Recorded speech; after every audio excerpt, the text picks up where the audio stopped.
First of all, thank you and welcome to this evening. Just introduce ourselves, who we are, and sort of format for the evening, really, if I may. My name is Alex Wilson. I'm fortunate enough to chair Yes Berwickshire, which is a very active group of local people in Berwickshire who came together probably approximately about 10 months ago to campaign for a yes vote in the Scottish referendum in September. We're all local people. Most of us have never been involved in this sort of thing in our lives before, so we're learning, we're developing as we go. This is our 7th independence debate in Berwickshire. Last Friday night we had the pleasure of being in Denham. Tough crowd, but we were there anyway. Prior to that we've been in Gordon, Ayton, Greenlaw. Saturday past we were here in Eyemouth. We had about 50-60 volunteers from across Berwickshire and the wider borders area, leafleting the town, canvassing. We had a couple of gazebos up at the harbour as well, giving out information. Tonight is the first of our sort of, if I can maybe bill it as our first sort of bigger event. We're very pleased tonight to have 3 invited guests along. I'll give you a bit more introduction to them just before they speak, but very quickly, Colin Fox, Ash Denham and Peter Bell. Now, tonight's format is we'll hear from our guest speakers first of all for approximately 45 minutes. Then we'd like to stop for a wee cup of tea or a cup of coffee, approximately about 8:30, and then following that, and really from my perspective, the most important part of the evening is your good selves in the hall tonight. I know why I'm voting yes in September, but tonight is really all about the people of Eyemouth and the surrounding area, to hopefully try and find out a little bit more about the debates, the biggest conversation we'll ever have in Scotland. So this is why we organise these events. This is why we go out and do these things. Following tonight's event, we're very pleased to announce we have a hustings organised for Duns for the 20th of June, which again we'll be happy to get more information out as we go through.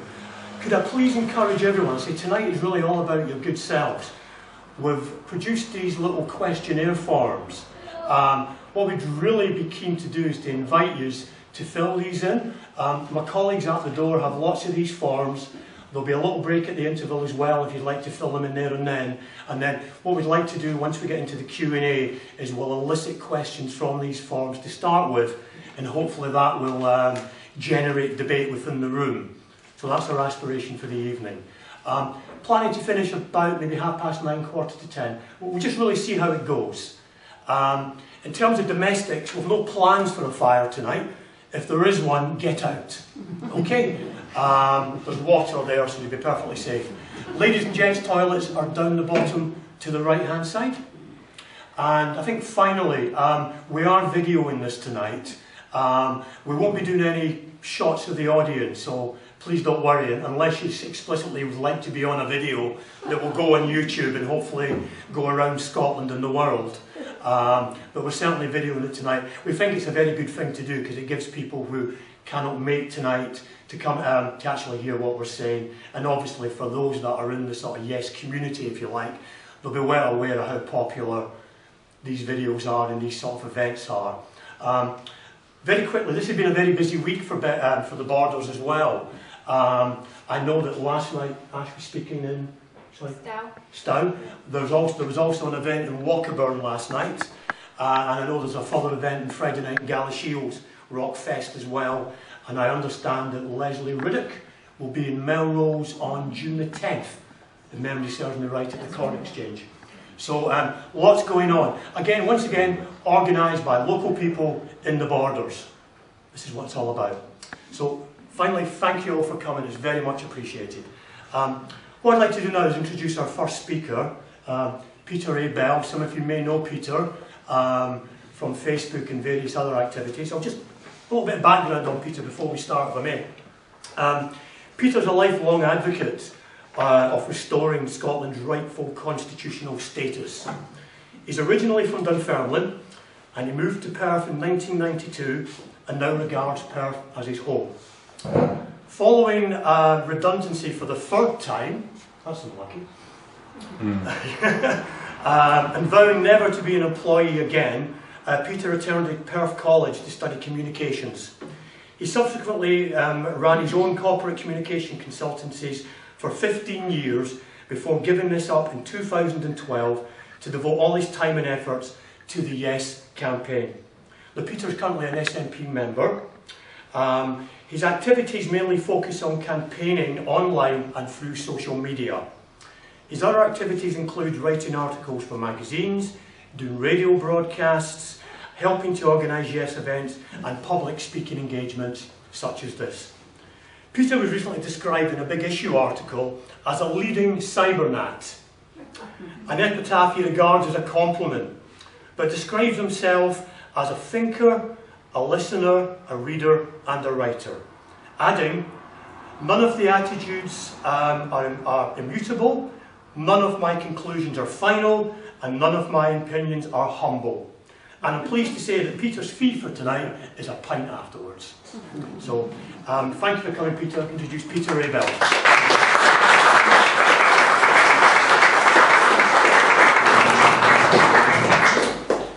My fee for pretty much anything is a pint. Good evening, ladies and gentlemen. It's a genuine pleasure to be here in Eyemouth. I'm very grateful to our host for inviting me this evening to speak to you. A lovely place, Eyemouth. Seriously, we got here earlier this afternoon, had a chance to wander about a wee bit, meet a few people. Genuinely delightful to be here. I've done quite a few of these events. It's good to get away from the computer every once in a while and actually engage with real people. But no matter how many of these events I do, I'm always a bit taken aback to find myself sharing a platform with the likes of Ash and Colin here. I was wondering, how did I get to be here? And I never fail to be humbled and inspired by the fact that so many people take the trouble to come to these meetings. It's truly heartening to see how politics in Scotland has been invigorated by the referendum debate. And make no mistake, this is politics. It's the most fundamental kind of politics, constitutional politics, the terms upon which power is exercised in our nation, the underpinning of legitimate authority. Power and authority. That's what I want to talk to you about this evening. But first of all, I want you to do something for me. I want you to look at your hands. Just hold your hands up in front of you. Take a look at them. Just for a moment. Just ordinary hands. Just hold them up in front of you. Look at them for a moment. Just ordinary hands. Some of them cleaner than others. Some of them well manicured. Some of them nails bitten to the quick. Big rough hairy ones. And then there's the men. There's writers' hands. Musicians' hands. Workers' hands. There's hands that punish, hands that protect, hands that clean, hands that craft, hands that comfort, hands that care. We pretty much take our hands for granted, but I'm hoping that by the time we're done here, you'll look at those hands rather differently. Power. Power is defined as the ability to influence or control. There are many different kinds of power and many ways in which power is exercised. There's positional power, the power that derives from having a certain status or office. There's expert power, which derives from specialist knowledge or expertise. There's persuasive power, more technically known as referent power. It's the power to attract people to a cause or movement by charisma and personality, also including the ability to effect outcomes by negotiation. There's reward power, most commonly associated with economic power, or the power to influence by offering something of perceived value in return for obedience or support. And finally, there's coercive power, the ability to influence or control by intimidation or brute force. Power is frequently regarded as a dangerous thing. The desire for more power is often portrayed as unseemly or wrong. But power is a natural part of our lives. We all have power. We all use our power. All human relationships are based on relative power. At the interpersonal, group, community, national, international level, relationships are defined by power differentials. All human interactions are conducted in the currency of power. Consciously or unconsciously, we are constantly negotiating adjustments in the balance of power between ourselves and the individuals with whom we interact. As we move from the interpersonal to the group and beyond, these negotiations become more formal. At some ill-defined point, we start to call it politics. But in reality, what we call politics is merely an extension of the process by which we work out ways of living together from one day to the next. All of which is a rather long-winded way of telling you that it's all right to have power. It's perfectly acceptable to have power. It's all right to want to exercise that power more effectively. Power is always relative. The power that you have is only power relative to someone else. So it should come as no surprise to find that those who want you to believe that wanting power is bad are those who already have more power than you and want to keep it that way. No surprise at all. I'm here to tell you that there's nothing wrong, nothing whatever wrong with wanting power. What is important is the purposes for which you want that power. What matters is how you intend to use power. Now, there is a reason for telling you all of this, and I will get to that reason before my time is up, and hopefully before you all fall asleep. But I realise it's all a bit dry and academic. So let's bring it all back to real life. Let's get down to cases. You and I are involved in a power struggle right now. We're all exercising various kinds of power in different ways. You're exercising power just by sitting quietly and listening. That in itself is a form of reward power, as is your applause or your laughter. By standing up here in front of you, I am giving you power over me in exchange for the opportunity to apply my power to you. By sitting out there, you're giving me power over you in exchange for the hope, at least, of being informed or inspired or at least perhaps entertained. I have expert power, or at least notional expert power. You assume from the fact that I'm here on this stage with this lectern and this microphone that I must speak with some kind of authority. I have positional power. The stage, the lectern, the microphone They're all like the trappings of office. They afford me a special status. Each and every one of you has personal power, the power of your own free will. Any one of you could decide to start heckling me or to just get up and walk out. If you get up and walk out, I'll just ignore you. Because once you've walked out, your power is spent. Let's face it, you're going to look pretty silly if you come back in, take your seat just so as you can do the theatrical flounce out the door again. If you heckle me, I'll just burst into tears. And that'll be a lesson to you. But at the risk of putting ideas into your heads, what if you all stood up and walked out at the same time? That would be another matter altogether. That would be hugely effective use of a very special kind of power, collective power.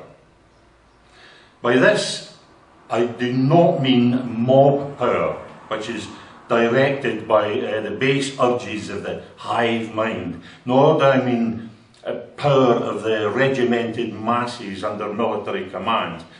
When I talk of collective power, I refer to the power that comes from people acting together of their own free will in a common cause. The power that comes from people striving towards a similar goal. The power of people moved to act by a shared sense of injustice and a shared aspiration to make things better. That's what I mean by collective power. That, I think, is what has brought a lot of you people here tonight. Ladies and gentlemen, I consider myself privileged to be alive at a time when Scotland is seeing, in the campaign to bring our government home and make ours a better, fairer, greener nation, we're seeing a massive upsurge of collective power and collective action. I consider myself fortunate to be living at a time of awakening, a time of hope, a time of opportunity, a time of growing awareness, a time pregnant with possibilities, a time of burgeoning self-confidence, a time when the very air thrums with the possibility of change, a time to be savoured, a time to be seized, a time when we can fittingly say, now's the day and now's the hour. Keeping in mind the various types of power that I've discussed, but most particularly collective power, I'd like to now consider the matter of authority. When we talk about government, the terms power and authority are often used interchangeably, but there's an important difference. While power is simply the ability to get people to do things that they otherwise wouldn't do, authority implies legitimacy. It implies the right and the justification to use power. The idea of authority is very much bound up with the concept of sovereignty. The concept that is at the very core of this referendum debate. Where sovereignty is about where power is located, with constraints on power, which constraints on power, and with balance between personal and political power. In relation to the referendum debate, the key word here is sovereignty, which we may think of as ultimate authority, or the source of legitimacy in the exercise of all political power. Democracy is pooled sovereignty. In a democracy, we each of us lend a portion of our own personal sovereignty to a common authority in order that this authority might so order things as to make it possible for us to live together in a large and complex society. In one paragraph, that's democracy. Independence is the power to decide the terms on which sovereignty is pooled. A word I like to use is rightful. To me, that word seems to convey the twin ideas of having a right to power and using power in the right way. So you'll often hear me refer to the independence movement as the campaign to restore Scotland's rightful constitutional status. The campaign to put power in the right hands, your hands. I am unshakable in my conviction that sovereignty rightfully rests with the people. The people of a nation are the ultimate source of the authority by which political power is exercised in that nation. It's the people, it's you, who give legitimacy to political power. Political power exercised over the people without their informed and democratically expressed consent is not legitimate. It does not have the necessary authority. It is not rightful. It is, to put it as plainly as we might, wrongful. That, ladies and gentlemen, is the situation that we have in Scotland at the moment. A wrongful situation. A situation in which the political power to which we are subjected lacks legitimacy. A situation in which the sovereignty of the people, our sovereignty, is explicitly denied. This is not to say that we are oppressed in any sense that this term might usually be understood. It's a situation that exists due to history, due to the very nature of Scotland's political union with England. It's a product of Scotland's subordinate status within a union that was contrived in a different age for purposes that were never relevant to us. A union that we, the people, had no part in creating or sanctioning. An anachronistic, dysfunctional, corrupt union which serves none of the people of these islands well. A union which was always intended to serve the purposes of the ruling elites. A union which, in that regard at least, has not changed one iota in the last 3 centuries. A union that sucks the human and material resources out of our nation and in return gives us government by parties that we have emphatically rejected at the polls. A union that imposes policies which are anathema to our people, policies which have been rejected by our democratically elected representatives. A union which, were we being given that option now, not one of us would vote to join. But a union which we are nonetheless being asked to vote to remain in. The referendum is our opportunity to rectify this unsatisfactory situation. It's our chance to put right all that is wrong with the way in which power is distributed and exercised. It is our chance to reclaim our sovereignty.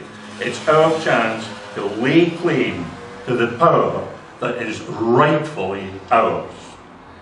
It is a moment of truly historic significance. Our opponents in the anti-independence campaign have tried to diminish the significance of this moment. They have tried to reduce the referendum to nothing more than one of the petty partisan squabbles that characterises the British political system. I resent this. I resent this deeply. I resent it because what we have in this referendum is something really special, something unprecedented, something that is worthy of so much more than the appalling, unremitting, grinding negativity of the No campaign. It is something which transcends what we have come to regard as normal politics.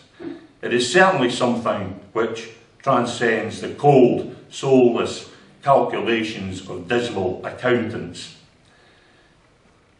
What is special about this referendum is that it puts power in your hands. Real power, effective power, transformative power, power such as rarely, if ever, been held by ordinary people, even in the most effective democracies. I cannot stress enough how special this power is. It is difficult to convey to people accustomed to seeing their vote having little or no effect just how much power this referendum puts in their hands. There's a lovely picture of Alex Salmond and David Cameron that was taken just after they signed the Edinburgh Agreement. It's the No campaign. It was taken just after they were waiting for their cue. It was a mention of Alex Salmond that did it.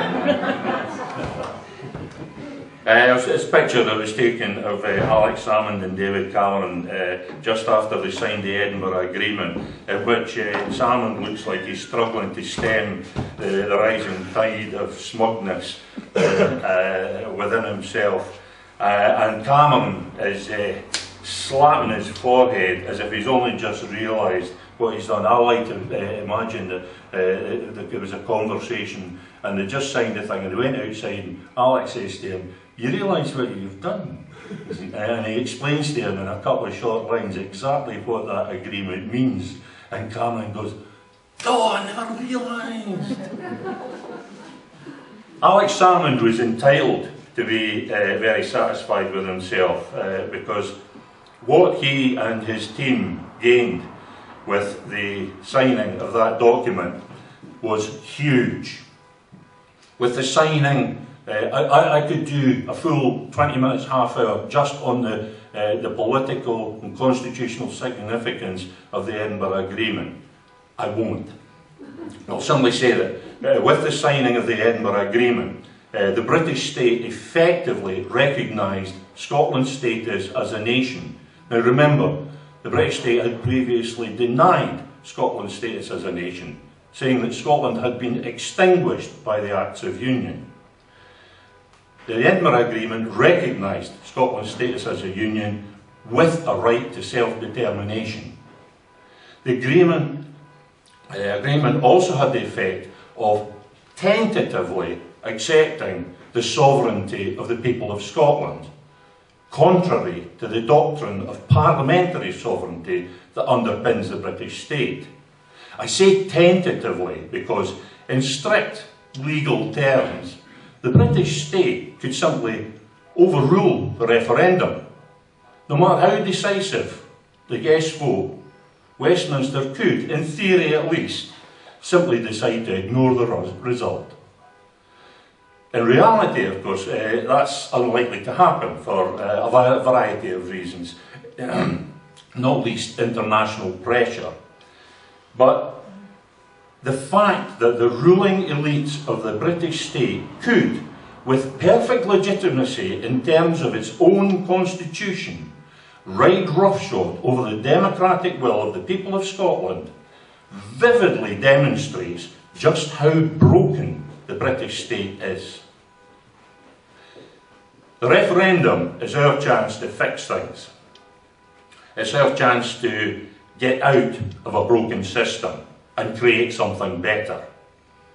And by doing so, quite possibly, provoke change in the system we leave behind. The referendum is special in another way. It's special not just for the power that it puts in our hands, but for the way in which that power has been won and the manner in which it is being exercised. We can be truly proud of that the whole business of establishing our right to hold a referendum and organising and conducting that referendum has been an exemplar of peaceful democratic process. We can be, all of us, truly proud of that. The hands that have taken unprecedented democratic power have not been sullied by one drop of blood. As Alex Salmon said, nary a nosebleed. And that's impressive. Given the history of independence movements in the world, that is impressive. And it truly is unprecedented power that we will hold in our hands. For 15 hours on Thursday, 18 September, those ordinary hands will be transformed into arguably the most powerful democratic tools in all of history. That is not an exaggeration. Those hands will hold the fate not of mere transitory governments, but of nations. Those hands will hold a combination of all the different types of power that I spoke of earlier, with the obvious exception of coercive power. As they say in the Spider-Man movies, I think it's in the Spider-Man movies, with great power comes great responsibility. Is that Spider-Man movies?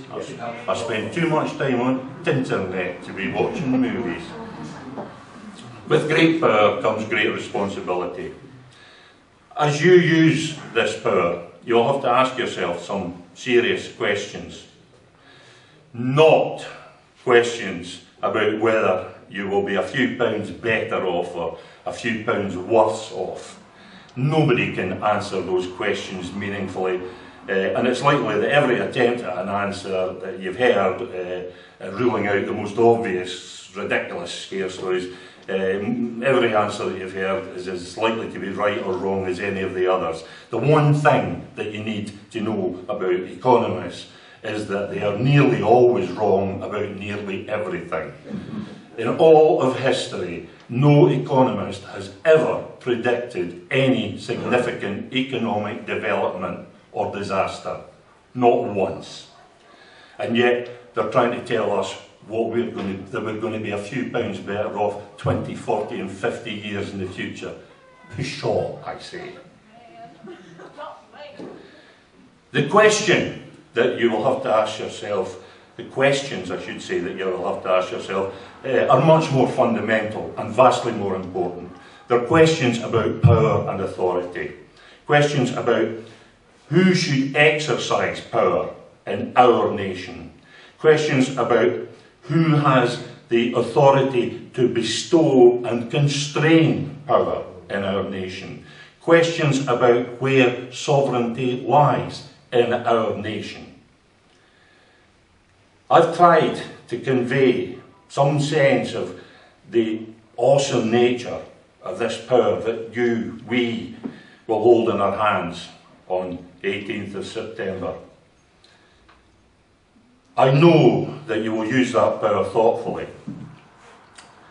I hope that you will never have cause to regret your decision, whatever that decision may be. Personally, I could not, in good conscience, vote anything other than yes, because to vote no is to deny not just Scotland's status as a nation, but the sovereignty of Scotland's people, us.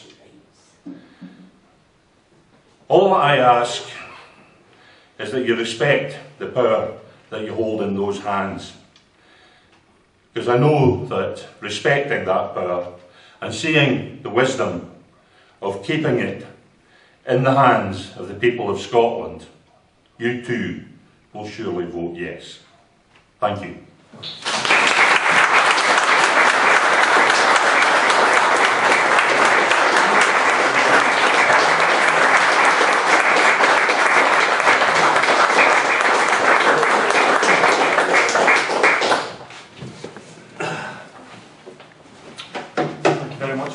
Sorry about the time. No, that was excellent. Thank you.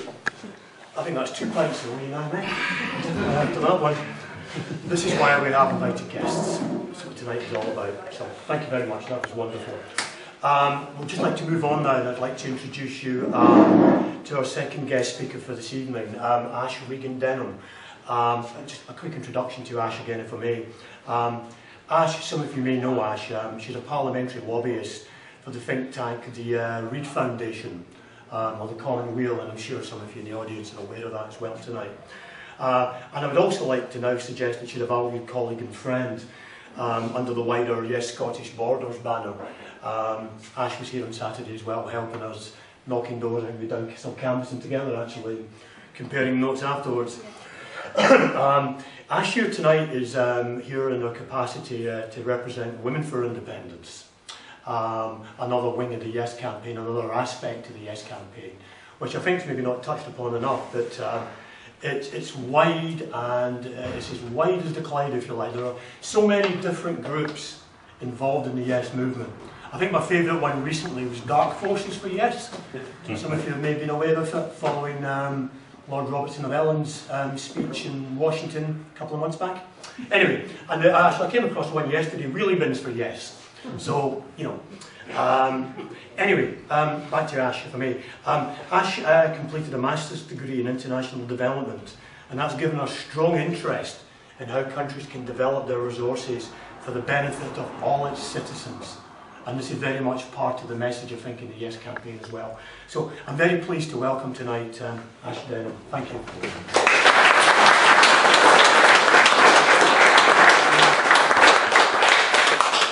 Thank you very much. Can you hear me okay? Yes.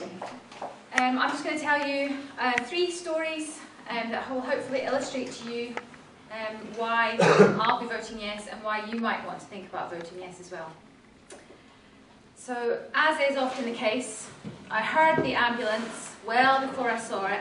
I was 18 and I was walking in the morning towards my 6th form college, and it kind of roared past me, and I remember noticing it, and I remember thinking, I wonder where that's going. And you always think when you see an ambulance, I wonder, I hope it's not too bad, you know, the misery that that ambulance is going to. I thought, you know, heart attack, car crash, elderly person's had a stroke, something like that, and I didn't know. I carried on my journey and went to my college lesson. I found out later on that that ambulance was actually on its way to my house, where my father, who had recently been diagnosed with terminal cancer, had collapsed. And he actually died in that ambulance on the way to North Devon Hospital, aged just 49. So he was a heavy smoker, and it was a smoking-related cancer. But I think there was more to it than that. And when he was a child, his parents had sent him to private school in Glasgow. But he was severely dyslexic. And I don't think at that time, so we're talking, you know, early 40s, maybe, no, late 40s, early 50s, whether dyslexia was really a thing you could have then, or whether they just thought you were stupid. So I think there was a bit of that going on. So I think the school thought he was stupid, and when finally he failed his 11+ exams, his father then thought he was stupid, and they pulled him out of the school, and they basically just wrote him off. And I think he spent the next 30 years of his life trying to prove all of this wrong, trying to prove to himself that he wasn't actually stupid, because he wasn't. So one of the indicators we use to see how countries are doing is to do with this, and it's called life expectancy. And it's an indicator that we use as a proxy for health, so we can compare countries, how healthy are their populations, we can compare them against each other. And as many of you may be aware, Scotland's not doing too well by that indicator. And we were doing okay until about the 1950s, and then our position relative to the other countries in Europe started to decline. So much so that Scotland is now known as the sick man of Europe, because we've got one of the lowest life expectancies in Europe. And the curious thing about it is, despite being a relatively rich country, and actually we're worse than the country next door to us, England, which has the same government, the same policies. So it's interesting. Why is it that in areas of very similar deprivation, say a poor area in Glasgow and a poor area in Liverpool, why is it that the one in Glasgow will have the shorter life expectancy? Well, nobody really knows, but obviously it's a subject of academic interest, and they've called it the Scottish effect. So one of the theories put forward to answer this question was by the Glasgow Centre for Population Health, and they've said that since the 1950s, Scotland has been under what they call political attack. So it's this idea about having wave after wave of policy decisions visited onto you from above in quite a violent way. So maybe a good example of that would be the poll tax, by governments that you didn't vote for and you don't really have any protection against, means that Scots are frustrated and they turn that frustration in on themselves. And so they die from these typical Scottish effect diseases that we see, like too much smoking and too much drinking and drug abuse and depression and so on. And Leslie Rizzock has said that she would say that these are the diseases of desperation. Sorry, could you turn the volume up? Maybe I'm standing too far away. Is that better? And in fact, the Scottish effect follows you. So being Scottish, you can leave the country, but your life expectancy as a Scot will follow you, possibly as it followed my father when we moved to Devon.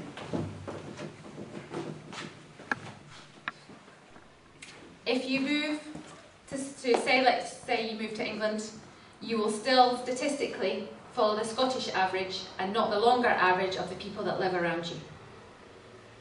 And I think this is the failure to live up to your potential caused by seeing yourself only as other people see you and not having control over your environment. And I think that is what the Scottish effect is. Because after all, if you're told enough times that you're too wee and you're too poor and you're too stupid, eventually you'll start to believe it. And in Scotland, we're living with the consequences of that now. Because some of us are hopeless and they feel helpless, and that causes despair, and that causes us to die too soon. And I think that Scotland has been dying of a broken heart.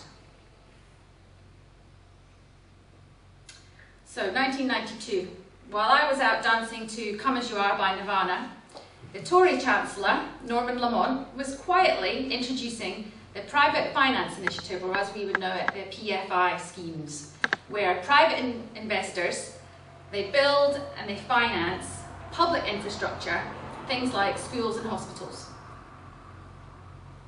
So this was expanded under a Labour government as well. And instead of the government borrowing the money, which actually they can do at a relatively cheap rate, the private companies get involved, and this doubles the cost to the public. Now, just to put this into the wider perspective, the UK is actually the arch privatiser, and we are not normal in that by any stretch by European standards. We've privatised 40% more than the next biggest privatiser, which is France.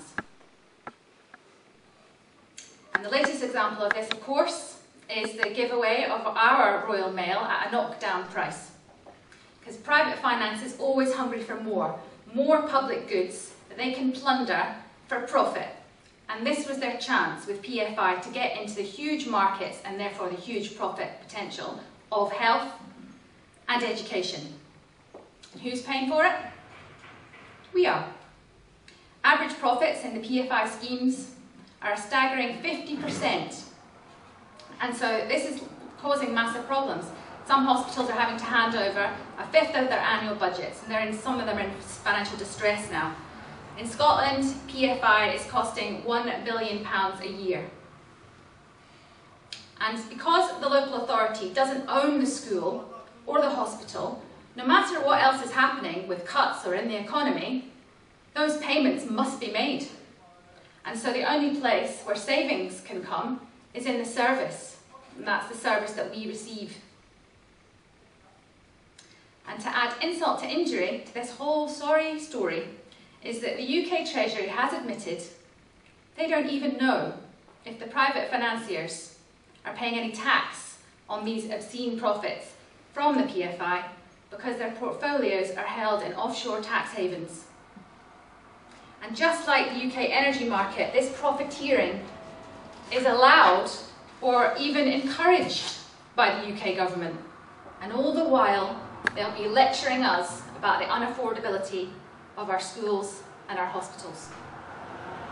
So this is an example of what the common weal would call the failure of the me-first economy, chronically undervaluing the things that make for a good society.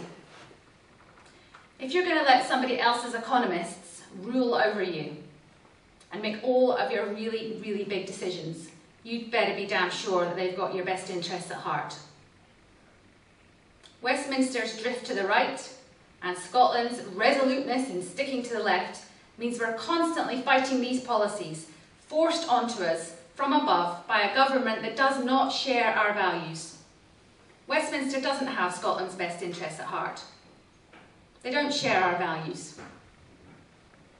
And if we want to live in a country that rejects Westminster's me-first model, and I think that we do, and instead we want to have an all-of-us-first model where people get paid a living wage, where quality family housing is affordable, where these big companies pay their taxes, and where good quality health and education are free and a right of every citizen, then we need to take hold of these reins and not sit back and let somebody else make all of these big decisions for us.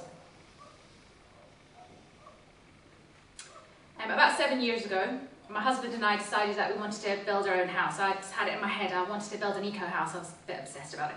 So we went looking for plots and around the borders, and we lost out on quite a few. I think we bid on about 3 or 4, and people were outbidding us. It was 2007, I think, when all the property prices had gone a bit mad.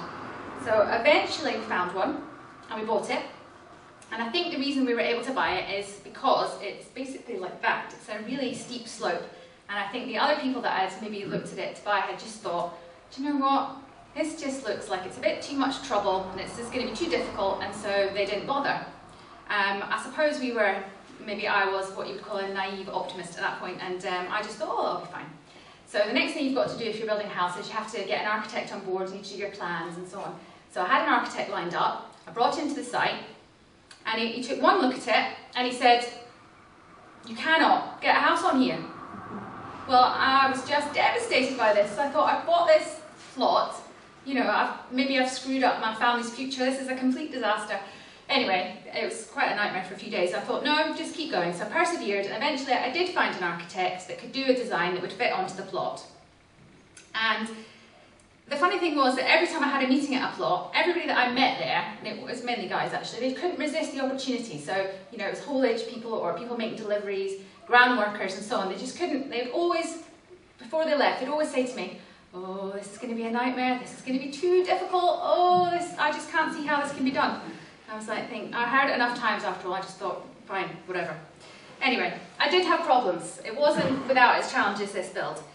Certainly not least because I couldn't get a builder that would take on the project, and so I had to hire in every single trade myself, and I ordered every single piece of material, from screws to roof tiles to windows, the lot. And for somebody who didn't know what they were doing, that was a significant challenge. I had problems with the designs, I had problems hiring people, particularly plumbers. It's hard to get a good plumber. I had massive problems with the health and safety guy. I don't know whether he'd taken a shine to me or something, but he just kept coming back. Annoying. And what will now only be referred to as the Scottish water incident, once I was actually crying in the street in sheer rage and frustration.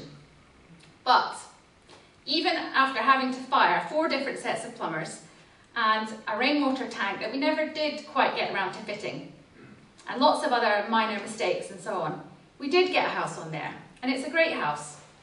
And the best thing about it is it's unique and it's personal to us. It's not somebody else's vision of what a family house should be. It's our house. It reflects how we wanted it to be and how we wanted to live in it as a family. And if I decided 4 years ago that that house would be too difficult to build a house there, that house that I've come from tonight, where I've actually seen people on the main road outside stop their cars, jump out to take a quick picture, that house wouldn't exist. And as Mandela said, everything seems impossible until it's done. And Scotland becoming independent seems like that to many people. Too difficult, they think, too risky. And the No campaign are more than happy to play on those fears. But as we all know, Nothing ventured, nothing gained. And we shouldn't give up on Scotland before we've even started. Let's not content ourselves with somebody else's vision of how Scotland should be. Let's plan and let's build our own vision of Scotland, a better Scotland. It might not be easy, I'm sure it won't be, but I'm sure it will be worth it. So let's refuse to accept other people's judgment of us as too wee and too poor and too stupid. Let's recognise the Scottish effect as a disease of despair, of not being in control of our own affairs. Let's reject the me first economy from Westminster and instead choose an all of us first economy that values people and plans for the future. If we don't, I'm concerned that an ambulance will be coming screaming past us, heading north, sirens blaring, to a dying Scotland, death by 1,000 cuts from the Me First coalition. Instead, let's vote yes. Let's build a better country, a country that reflects all of us, and a country that we can all be proud of. Thank you.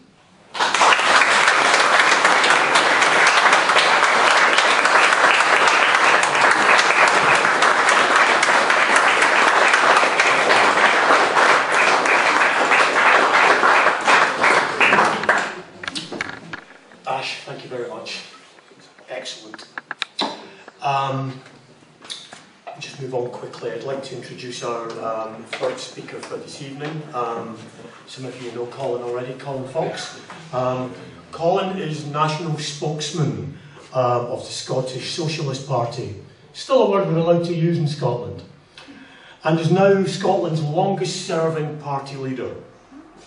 Tonight, would you believe, is something of a spiritual homecoming, I understand, for Colin, because he admits to having a soft spot for Berwickshire, as he often came to Eyemouth, Colin, St Abbs, and would you believe this, Duns and Churnside for a holiday as a boy.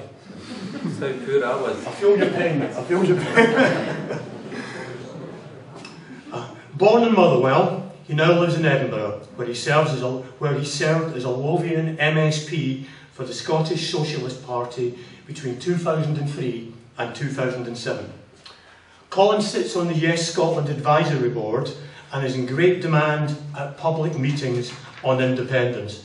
And I can say that for a fact because he was very difficult to get for this evening. And just to give you an indication of how busy we are in terms of the Yes movement, I think this week already, correct me if I'm wrong, Colin, but Colin's been to Hamilton, Inverness, Stirling and Irvine. And now we're in Eyemouth tonight. And I understand that next week he's speaking at events in Jedburgh, Dundee, Rosyth, Pollock and Peebles. So it's a busy time. Did you ever get home? No? Okay. I can't remember. Yeah. Anyway, I'd like to introduce Colin Fox.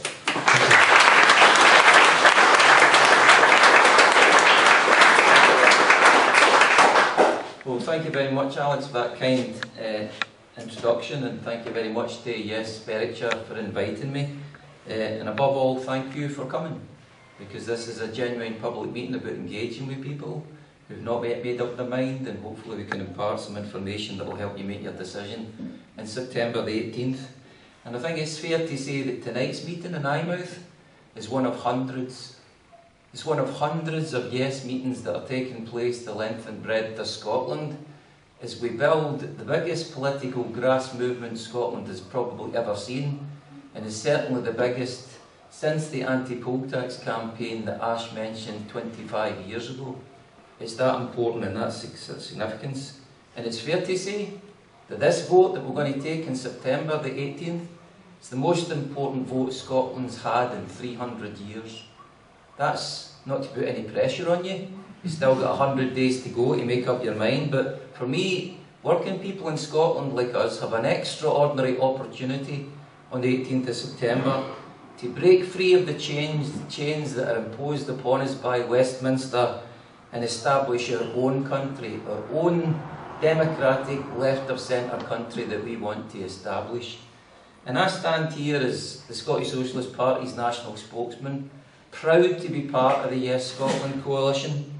We stand for a independent socialist Scotland, and we have done for the last 17 years, because we're convinced that ordinary people like us will be better off with independence. That's the simple answer to the question, what is this all about?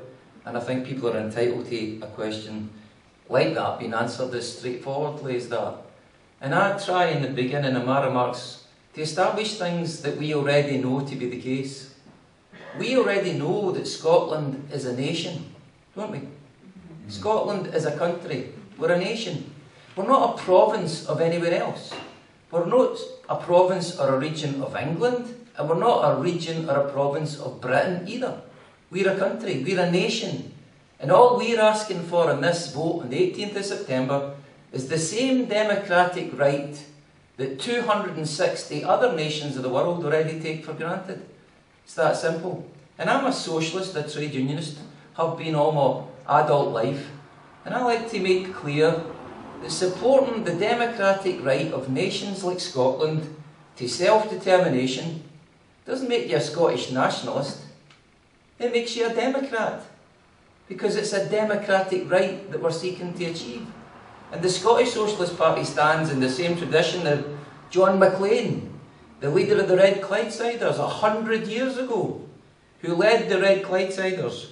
And the most famous socialist that Edinburgh's ever produced, a man called James Connolly, who was executed by the British for his participation in the Easter Rising in Dublin in 1916. They're some of my heroes. And anybody who knows anything about John Maclean or James Connolly would never describe them as nationalists. They weren't. They were socialists. But they were passionate about independence for Scotland because they saw the progressive advance that was inherent within it. And that's the tradition that the Scottish Socialist Party and I stand within. It goes back 100 years, it goes back 200 years, to Burns and others. It's a noble and honourable tradition. And I want to say that independence means that working people, ordinary people like you and I, will be better off with independence. And how can I say that? Well, I can say that because Scotland, according to the OECD, the Organisation for Economic Cooperation and Development, based in Geneva, calculated that on the basis of the wealth that we create, divided by the 5.2 million people that live here, we'd be the 14th richest country in the world if we were independent. We'd be richer than the rest of the UK, we'd be richer in France, we'd be richer in Japan, the 14th richest country in the world. And why?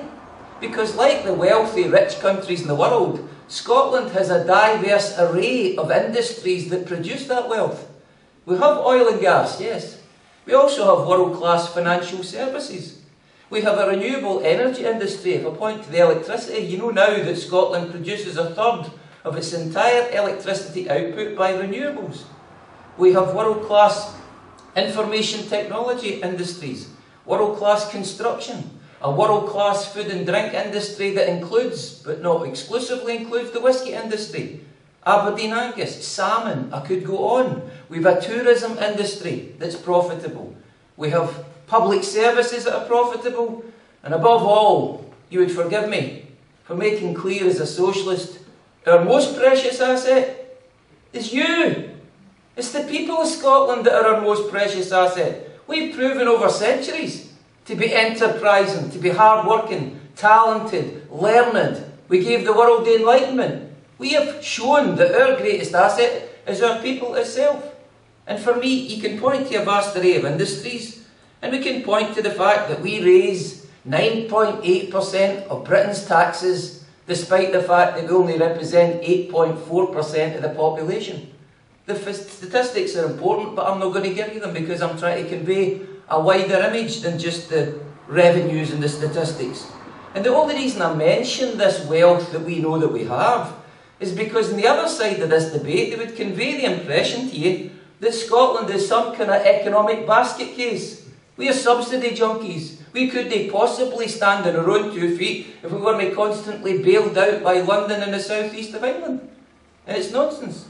It's total nonsense. And to me, it stands to reason when you think about it. If all the taxes you pay, if all the income tax you paid, all the national insurance contributions you made, all the VAT you pay in your shopping, all the duty on alcohol, tobacco, petrol, all the taxes we paid, corporation tax, capital gains tax, if all the taxes and levies that we paid stayed here in Scotland instead of being siphoned off by the UK Treasury, stands to reason we'd be better off, doesn't it?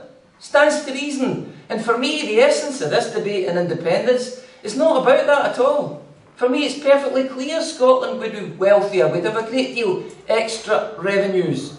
The kernel of this debate, for me, is about what we would then do with that extra revenue.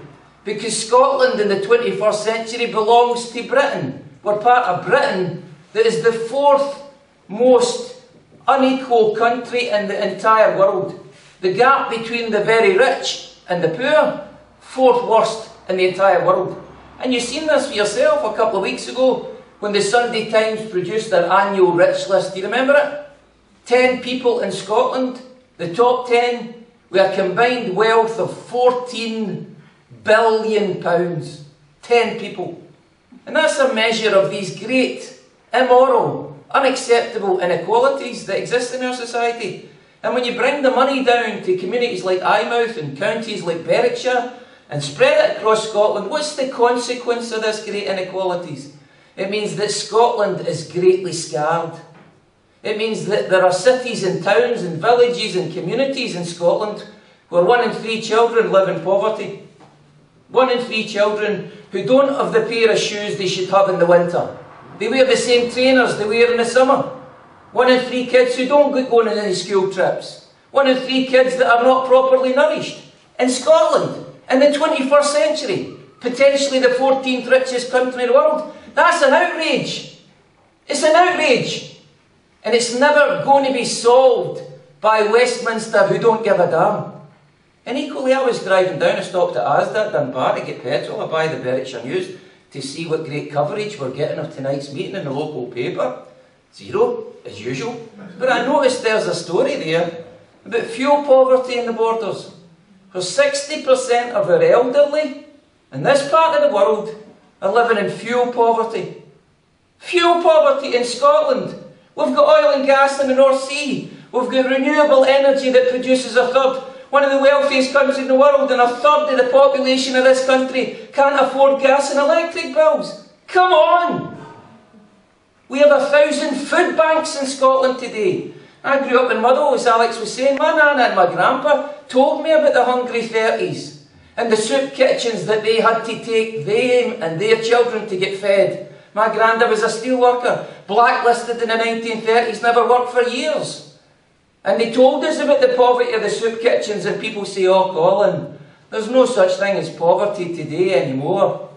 We have 1,000 food banks in Scotland where people are turning up to be given a packet of cornflakes, a tin of corned beef, a tin of soup. And why? Because they don't have the money to feed themselves.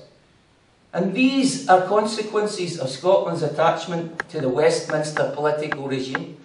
And I'm bringing no excuses for bringing this and putting it in front of you. This is the reality. You know it's the case. We know it's the case. And therefore this debate about independence is about taking that great wealth and ending these outrages and scandals and shames and putting those youngsters and those senior citizens who worked their whole life for this country, they're first in the queue. And the top 10 who have £14 billion in the New Scotland, I'm afraid they'll have to wait their turn before everybody else gets the basic necessities of life provided from. These are the values we want to live by. These are our social democratic values in Scotland. We are in favour of redistribution of wealth. We are in favour of the rich paying more taxes than they do. It should be progressive. We are in favour of public ownership. We are in favour of keeping laddies in Berwickshire at home, not sending them to die in illegal wars in Iraq and Afghanistan. We are in favour of keeping the £100 billion that will otherwise be spent on a second generation of nuclear weapons based in Helensburgh to threaten the rest of the world with annihilation. We'd rather that £100 billion went to address the chronic shortage of affordable housing in this area, the chronic low pay that the borders continues to suffer, lower wages than anywhere else in Scotland. These are the things that we want to use that money for. And the independence vote on the 18th of September allows us to say, do you know what? We can bring certain things to an end. We can bring that to an end that I've mentioned. We can bring to an end There'll never be another Tory government in Scotland unless we vote for it, so the chances of that, in my opinion, are zero. We don't get governments that we don't want, we get governments that we elect. That's democracy. So a Scotland that was independent, there would be no bedroom tax. A Scotland that was independent, there would be no poll tax. There would be no privatisation of the Royal Mail, because we don't want it. There would be no Trident nuclear weapons. There would be none of the worst anti-trade union laws in the whole of Europe. We would reject all of that because we have different values, and it means at long last we have our political right to elect governments that we want and see the policies and philosophies that we support being implemented. That's what this debate is about. And I wanted to finish my remarks by briefly touching on what the No campaign says to refute everything I've put in front of you. And there's three things they say. First of all, they do a more than passable imitation of Private Fraser for Dad's Army, who say, Colin, we're doomed, Captain Mannering. Our oil is worthless, our currency is useless, our pension's about to run out, we're too small, we're too poor, we're too stupid to run our own affairs. Colin, after the 18th of September, if there's a yes vote, the sun will never shine again in Scotland. That's the doom-mongering Dad's Army John Laurie impersonation. And then they go on and say, as Ed Miliband and Joanne Lamont and others will say, Scotland currently gets the best of all possible worlds. We have a strong parliament at Holyrood and vital influence at the top table at Westminster. That's the essence of the case, isn't it? If I do them justice, that's what they say. And of course, it's drivel. I was a member of the Scottish Parliament for 4 years. I can tell you my daily experience was to be told by the presiding officer, oh Colin, you can't talk about unemployment in here. Colin, you can't talk about the economy in here. Or you can't talk about the national minimum wage in here. You can't talk about low pay in here. You can't talk about equality for women and men in here. You can't talk about Trident in here. You can't talk about the war in Iraq or Afghanistan in here. That's for the big boys and girls at Westminster. You just keep playing with your toys.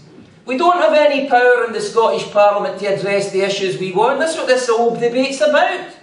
And neither do we have vital influence at the top table at Westminster, because if we did, we've made it clear we didn't want the bedroom tax, we got lumbered with it. We made it clear we didn't want the privatisation of the Royal Mail, they went ahead anyway. We made it clear we don't want Trident nuclear weapons based outside Glasgow, but they plough on regardless. So we clearly don't have influence at Westminster either. It's a double-dip delusion. And I have to say, I've heard, and tends to be in the more circles in the Labour movement that I frequent, and they say, but Colin, look, you should wait for a Labour government.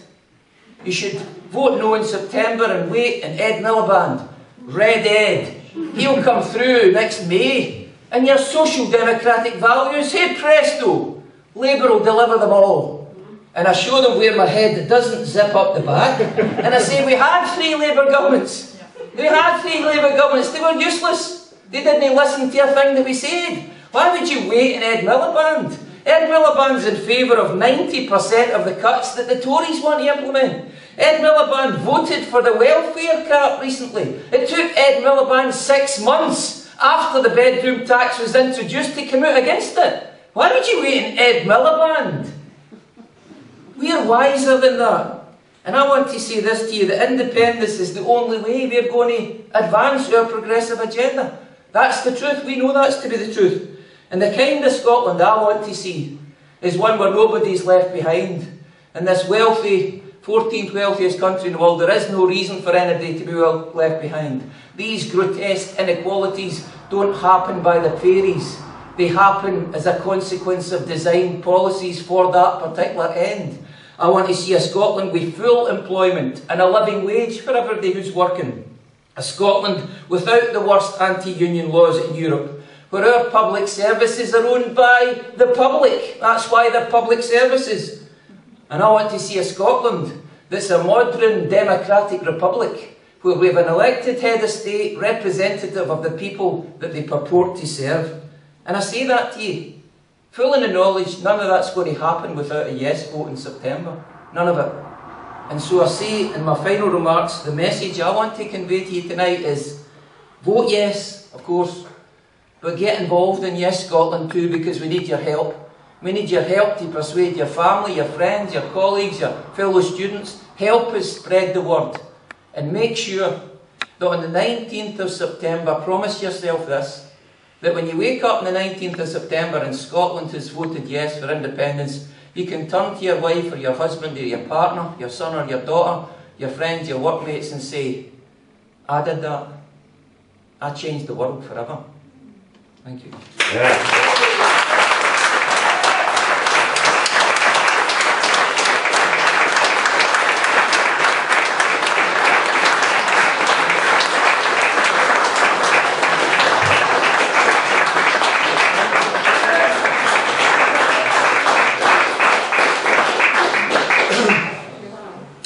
Thank you very much, Colin. Nothing to add to that whatsoever. Can I just please ask you once again, if you haven't already, tonight is very much about yourselves, and we really welcome your involvement in the second part of the evening.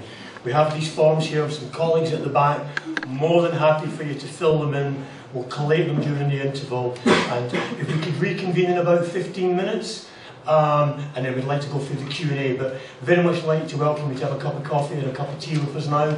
Maybe a wee Tunnock's tea cake if there are any. Just through there. But thank you very much for the moment. I'm just conscious of time now. It's about 9:05. Excuse me. And certainly for myself, this is the most important part of the evening. We're very keen to engage with people, to talk to people. This is why we run these events. There's no point in talking to a room full of yes supporters because we're wasting our time. We already know what we're going to do. So really the reason, as I said at the start of the meeting, the reason we put these together is hopefully to inform, to give out information that so when people do go to the ballot box on the 18th of September, they can make the most informed choice they can. So thank you for the questions. We've got quite a wide range of questions. If anyone's still got any to hand in, one of my colleagues would be happy to get it for you. Yeah. We also have a couple of roving mics. Now don't be inhibited and don't feel obliged if you don't want to use them. But it's just an opportunity so for everyone in the hall can actually hear you if you're wanting to speak as well. How I would like to play it, as I say, I've got a couple of set questions from the people in the room here. We'd like to ask the question and then we're more than happy to open it up if anyone else would like to contribute as well. But we'll run down the panel first of all just to get their views as well. Okay, so thank you very much. I'd like to start off with quite a topical question actually, something that emerged today. I don't know if anyone saw the BBC News this afternoon with President Barack Obama. I'm not sure where he was, I can't quite recall, in Brussels or something like that, but obviously a very interesting intervention in this referendum debate that we're having. So the question I've got, and it's from Campbell McEwen, and subject is bullying really, and just for the panel, is President Obama a bully? Peter. In general or in this particular instance? I'd say in this particular instance. Well, in general, America's a bit of a bully. So, in this particular instance, no. I was actually away from my computer all day today because I was travelling here. So I didn't hear about this until I arrived, and I can't say really that it was earth-shattering news. It really didn't move me one way or the other. People are entitled to express an opinion. We are entitled to judge whether that opinion is relevant. And when we consider the kind of agenda that other foreign leaders have, then I would say I don't attach much importance to it at all. And I doubt if very many people in Scotland will attach any importance to it. Thank you, Peter. But no doubt, because of the way the media is structured, we'll be hearing about it for approximately 2 weeks. It'll be on a constant rerun on the BBC. Sure. I'm no fan of American foreign policy myself. I don't think it's bullying to have an opinion, and Scots will make up their mind. So I'd be quite happy. I mean, that's one of the reasons I'm voting yes, to not have to go along with American foreign policy at every opportunity. Thank you, Ashley. Colin? Yeah, just again, like Peter, I wasn't surprised, but I'm bound to say, so it's okay for Barack Obama to say America can have its independence from Britain, but Scotland can't have our independence. So I wonder if he'd pass on the same advice to George Washington. Okay. Against independence of America. Yeah.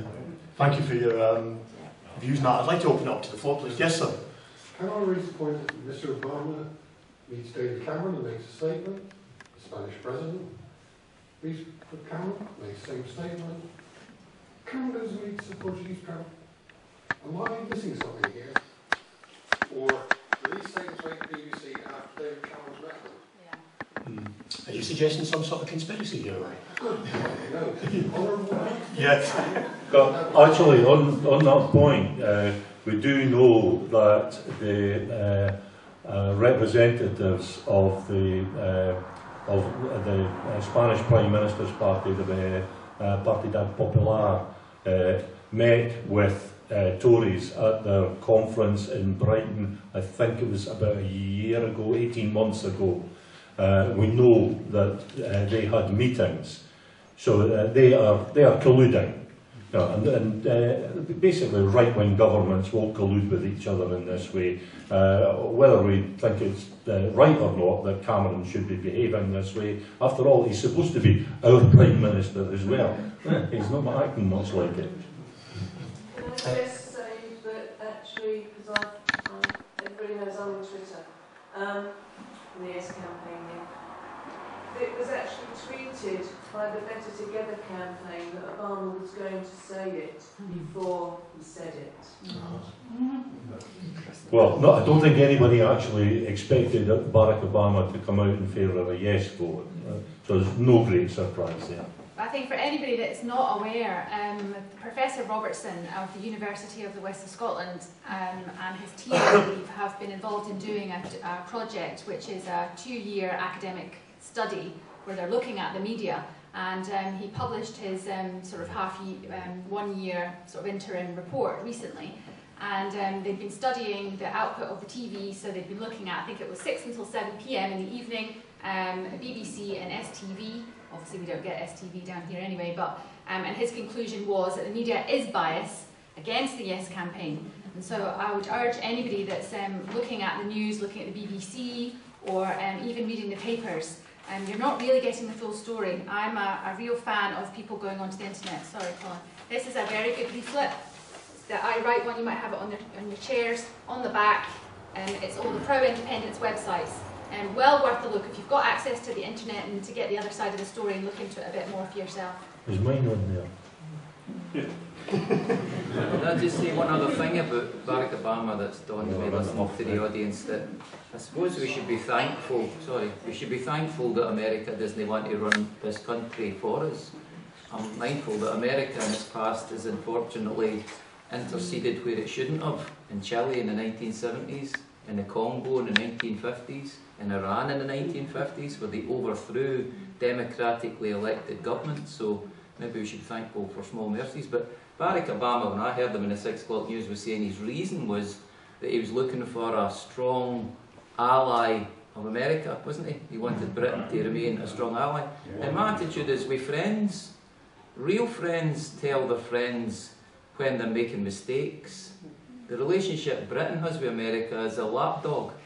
And I'm reminded that Tony Blair should have told George Bush that it was wrong to invade Iraq, and instead he had a lapdog's relationship. And if it hadn't been for Tony Blair, unfortunately, there wouldn't have been any invasion of Iraq, because America wasn't prepared to do it itself. Now, a proper ally and a proper friend tells people when they're making mistakes. Thank you. Yes. Surely all this collusion between Cameron and various other foreign dignitaries and all the rest of it is in breach of the spirit of the Edinburgh Agreement. I couldn't agree with you more, but this is the British government. We don't really expect them to abide by agreements. There's an old saw that I recall, which is quite apt in these circumstances, where Daniel waives the rules. It's just the way they operate. Okay, would anyone else like to add anything to that at the moment? Otherwise I'll move on, because I've got a couple of questions that I think are specifically pertinent to this part of the world that we live in.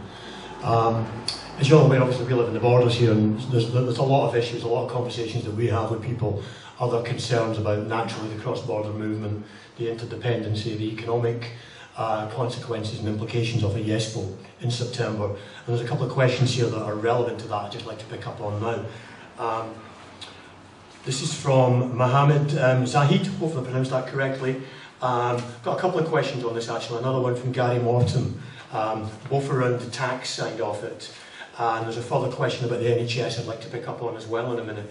But if I may, from Mohammed, if I'm self-employed, how will tax affect me? And the second question around the tax issue is, and one we hear quite a lot of, is if I work in Eyemouth but live in Berwick, who will collect my income tax and national insurance? And how will this affect my my choice to English services, I think it says there. And if I may just add another quick question to that, because again it's related to this sort of cross-border movement. So that's the tax issue, and the other one's regarding the NHS. I've no name on this, so my apologies. Will I still be able to access NHS dentists, doctors and hospital treatment in England to continue any treatment already in progress now? And if I could may add that, just maybe an adjunct to that, and going forward into the future as well. So, question there about the tax implications of independence, living in Scotland, perhaps working in Berwick, vice versa, and again the cross-border movement regarding access to NHS services. Peter? But I'm going to leave the tax one alone, because I think others may be in a better position to talk to that. As far as I'm aware, as far as I understand it, the tax situation, like very much else, will not really change all that much. You won't see a lot of difference. You absolutely, definitely won't see any difference in cross-border cooperation between NHS Scotland and NHS England. This was made abundantly clear just recently when the joke, false grassroots movement, Vote No Borders, although Vote No Borders, I hope they come here and say Vote No Borders. There's already a border, you know, it's there, it's on the map, you know, to avoid any confusion, they actually call it the border. You know. It isn't Vote No Borders, nonsense. Sorry, they did this cinema ad, which was basically scaremongering about parents with sick children not being able to access services at the Great Ormond Street Hospital in London, the leading paediatric hospital in the world. And it was fundamental scaremongering. They were forced to withdraw that cinema ad because the Great Ormond Street Hospital complained and demanded that they withdraw it because basically it was a lie. It was just untrue. And they stressed, as have other hospitals, that these systems of cooperation are in place not just within the British Isles, not just within the UK, but across borders, across all of Europe and even wider afield. And there's just no way that Scotland becoming independent is going to change that. It just isn't going to happen. Okay, thank you, Peter. Ash, would you like to add anything? Yeah, so for anybody that's not aware, the Scottish Government is in the process of setting up a new body called Revenue Scotland, which will be the new tax body for Scotland. So everybody who lives in Scotland, if you live on this side of the border and you live in Scotland and you work in England, you will be taxed based on where you actually live. So nobody will be taxed twice, because what's common in border areas, so all around Europe, is that there's a double taxation agreement that will be in place. So obviously you'll only pay once. So people don't need to worry about that. Obviously the thing about the hospitals is true, the money just follows the patient. So wherever the patient goes, the money. But I would like to think that for anybody that's maybe not aware of what's going on in the NHS down south at the moment, that they're privatising it really by stealth. So you don't hear a lot about it in the news, but they're steadily introducing markets into it more and more, to the point where eventually it's probably going to be privatised. So the tax on the sick that we know as prescription charges, and then it'll be cost to attend your GP, and so on from there, because that's how they introduce it, and they've done it all over the world, so I'm sure it's entirely possible to do it in England. So I would like to think that in an independent Scotland, in a few years from now, there maybe will be a difference between you know, the standard of care that you're going to get in NHS Scotland and the one that you would maybe get across the border in England. And I'd like to think that ours will stay publicly owned and it will be a really good quality service. Okay, thank you, Rich. I'll just say a couple of things. On the tax questions are perfectly natural, and I think people are entitled to seek some information about it, but it's worth looking at the macro picture that we currently have just now, where the overwhelming burden of taxes in this country fall on the shoulders of ordinary working people like us. We pay a colossal amount of our income in taxes of one kind or another, only to see the wealthy, the very wealthy, the billionaires that I mentioned before, evade theirs completely. Evade, they don't pay any taxes and they brag about it. I'm sure when they meet in the country clubs of Berwickshire with their accountants and they say, what a great job you did, Ash, looking after my books. I haven't had to pay any money to the revenue for decades. I say that because I went to University of Strathclyde, Bell College in Hamilton, and I know I don't look like it, but I was a qualified chartered accountant. And I remember saying, chartered accountancy drove me to socialism. and I've always been grateful, always, because the way chartered accountancy works is you have a client, and your job as a chartered accountant is to save that client from paying taxes. It's an immoral industry, it's a shameful industry, and so in Britain we have this situation where we pay all the taxes from our meagre incomes, and the very rich pay hee-haw. I have to say to you, the independent Scotland I'm looking for, those days are over. People have to pay their fair share. We have to pay a fairer share than we're paying just now, which means by and large less. And I'm afraid they have to pay more. They have to start stepping up to the plate. And with the National Health Service, I grew up in Motherwell. My grandpa Fox was a steel worker. My grandpa Mackin was a steel worker. All my female relatives were in the National Health Service. My mum worked in Law Hospital in Caluk. My Auntie May worked in Royal Infirmary in Edinburgh. I'll save you my ancestral story. The point is the National Health Service is very important to all of us. And hand on heart, put your hand on your heart and ask yourself, would the Westminster government establish a National Health Service today in Britain? No. Not a damn chance. Not a chance in a million years. And my great friend Ken Loach said, he pointed to 1945 Labour government. 1945. The Second World War, this country was devastated. Devastated economically. And what did they do? They had the will, they built a National Health Service. Free at the point of need for everybody. Free prescriptions. Free healthcare. What a fantastic idea. Visionary. We love it to bits. Sure are things we want to improve in it. But today, they would never begin there. They just wouldn't. We'd have a private healthcare system if it was introduced today. And we have to protect, all of us, the National Health Service from the accountants and the pen pushers and the money pushers, to remind them that the health service is based on, I believe, a socialist principle that says if you're ill, you get treatment. Don't give a damn what you've got in the bank. If you're ill, you get treatment. And I believe in independent Scotland exactly the same as it is just now. People go from here, I'm sure, to Berwick or Newcastle for treatment, that you can maybe get specialised care there.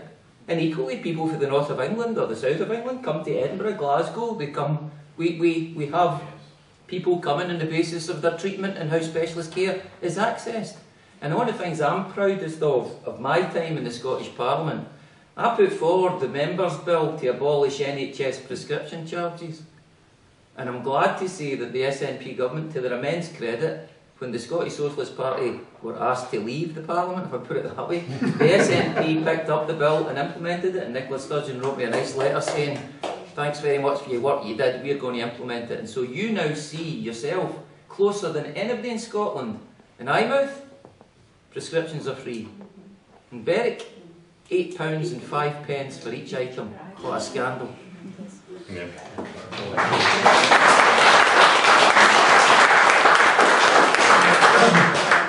Would anyone else like to add anything to that? Especially where we live here in the borders, it is something that's very relevant to us, this cross-border movement and the implications. We've talked about the tax issues, we've talked about the NHS, and hopefully, this is all about politics, this is why we get these concerns at the moment, but would anyone get anything to add to that? Anyone like to ask anything? Yes, okay, madam. Not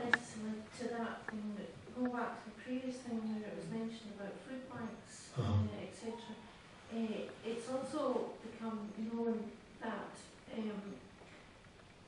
it's actually being put out that they're looking for donations of food and things, and it's food that doesn't require to be cooked that's now being asked for.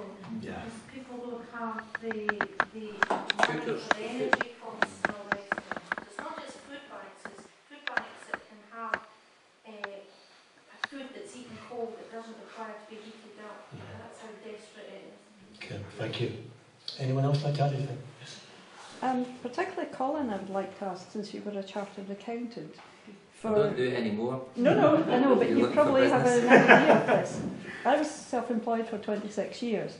Now, Ash was looking for plumbers, and a lot of plumbers are self-employed. And being self-employed, you pay Class 2 and Class 4 NIC, but your pension is only based on Class 2, which is your flat rate, not the Class 4.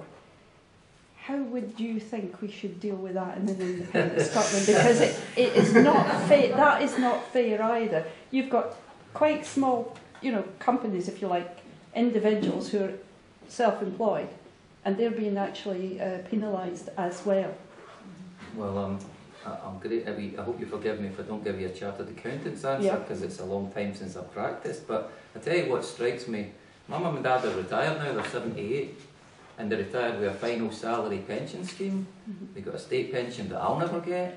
And it's a generation, and I know they went through the war, and I certainly don't begrudge them, but my parents are more worried about my pension and my kids' pension, because what's happening is our pension rights are being eaten away. Things that we fought for, you worked all your life for. So what we face with the union is a triple whammy. What's going to happen if there's a no vote is that they'll attack and continue to attack our pensions, where they say, you're going to have to pay in more, you're going to have to expect less when you get it, and you're going to have to work to 68, 69 or 70 before you qualify for it. Yeah, if you live, and so this, understandably, is a great anxiety for people. And I think the independence movement is able to say, as Nicola Sturgeon and others have made absolutely clear, no, no and no, because in our country we value dignity in retirement. We want to say to people who worked their entire life and built this country that our reward or our regard or our response to the things that you did for us is that in your retirement we're going to ensure that you have dignity. You're not worried about the gas and electric bill. You're not being told that the answer to N-Power's latest bill is to put on an extra sweater. That's an affront. So for me, I think that's a pledge you must ensure that we keep when we win. That people in retirement are entitled to dignity in retirement. It's not just about income, it's also about the care you receive. And I was for a while involved in looking, particularly in Edinburgh, the care homes where people go to. And honestly, God, they break my heart. Because the highlight of people's day is often what they're going to have for their dinner. There's no stimulus, there's no engagement. They've got people working in the national minimum wage looking after my grandparents or my parents. That's not the kind of country I want to see. I want people to have quality, life, care, enthusiasm. That's the least we are entitled to afford to people in their retirement. And I'm damn sure I'm going to insist that happens. And people might say, well, that's selfish because 10 or 20 years' time, you'll be retired. Yeah, and I want to make sure that when that does happen, a damn sight better provision than is currently the case for people in their 60s, 70s, 80s today. Yeah, thank you, Colin. Peter, do you want to come in? This issue of tax actually highlights something quite important about the difference between the yes and the no campaigns. The no campaign talks about tax-related issues. And it's a big subject, but they talk about tax-related issues, and it's all about problems. Everything is a problem. Everything's an impediment to independence. Everything's an obstacle. But when you hear people in the Yes campaign who are knowledgeable about such things, the likes of John Swinney, for example, when you hear people in the Yes campaign talking about these things, they don't talk about tax issues as a problem. They talk about it as an opportunity. And one of John Swinney's great ambitions, something that he's really committed to, is a massive overhaul of the tax system, the tax benefit system, because they both have to be considered together. A massive overhaul of the tax system to make it simpler and more transparent and make it more difficult for people to evade tax. So it's not a problem, it's an opportunity. And it's an opportunity that you'll only get with a yes vote. Can anybody imagine the British state reforming its tax system? Nah. Thank you. Anyone else like to add anything to that? Quite surprised we didn't get a question on the border controls. I think we may have launched that boil at last. One of the big concerns around here is the guy with a Alsatian dog and a peak cap and barbed wire and some passports. Never met. What's all that? One of those, again, it highlights the difference between the yes and the no campaign, because the only ones you're talking about breaking things, the only ones you're talking about putting up barriers, the only ones you're talking about destroying relationships and ending arrangements that work perfectly well are the unionists. They're the only ones who are talking about destroying anything. What we're talking about is rebuilding things. I'd say independence is not about severing relationships, it's about redefining relationships. And all we want to do is redefine the relationships that we have with the other parts of the UK. We don't talk about destroying anything, we talk about building things. Okay. Thank you, Peter. I'll move on to our next set of questions now, if I may, and perhaps quite pertinent. Again, part of the reason why we organise these events and why these events have been run all over Scotland. One of the concerns we have is that we're not necessarily going to get a balanced opinion from the media. So I've got a couple of questions here regarding the media, if I may. John Reid, again, when do the speakers see a real challenge to the media's bias start? And I have a Jackie Thompson. Is there any way the BBC and the other news outlets can be held to account for the blatant misinformation and what appears to be their omission of positive, independent news coverage? Again, if I could pass that on to Peter to start with. Yeah, right. Oh dear, here we go. In your own time. There's, I said earlier that I was interviewed for the big issue, and they gave me they called me, the guy who wrote the thing, Peter Burns, he actually asked me, he referred to me as a leading cyberman, and he asked me if it was okay to use that. And I said, go ahead, doesn't bother me in the slightest, because a cyberman originally was just a name for an online campaigner that had no negative implications whatsoever. But if I had to choose another epithet, a nickname for myself, I might go for Scourge of the Scotsman. A lot of my campaigning involves below-the-line comments on newspaper stories on their websites. The Scotsman, the Herald, the Telegraph. I occasionally put on my wellies and go into the Mail and the Express, and it's constantly rebutting lies and distortions and disinformation. The media, the press, have really let themselves down badly in this, and they've let the democracy down. We cannot have a properly informed debate while the media is so biased. Fortunately, the media does not have the authority that it once had. The media is now challenged. The traditional media, the mainstream media, is now challenged by the online media on these sites that are listed here, and I strongly recommend that you visit all of them regularly, as well as Referendum 2014, which doesn't get on there. But it has to be challenged. What can you do about that bias? Absolutely nothing. There's just nothing that you can do about it. One thing that was put to me was that you shouldn't even complain about it. This was people in the Yes campaign, senior people in the Yes campaign. If you complain about it, you sound like somebody whining about the ref because a decision's gone against you. So just pay no attention to it and focus on getting across the positive message. And that is what is working more and more, because there are more people coming to these meetings, there are more people visiting these sites, and that is why we're going to win. Thank you.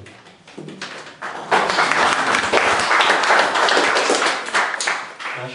Yeah, I'd agree with that. I mean, one of the reasons I'm here tonight and why I was out last night and why I feel like I'm hardly seeing my husband anymore is if I thought that the case was being presented and it was in the media and people were getting both sides of the story and they were able to make up their own minds, I wouldn't be sitting here. You know, we're having to do this because this is the way we're getting the message out there. The internet's obviously part of it and the town hall meetings are another. I mean, Alex has sort of explained how many meetings are going on in the borders. You know, not the central belt. I mean, obviously there's a lot going on there as well, but for an area like the borders to be hosting and for people to be coming out like yourselves to these meetings night after night to hear the positive case for independence, that says something in itself. So, it infuriates me, the bias, you know, the lying and the inaccuracies and the omissions, you know, how they just omit people. I was interviewed for TV last year and they interviewed me for about 20 minutes.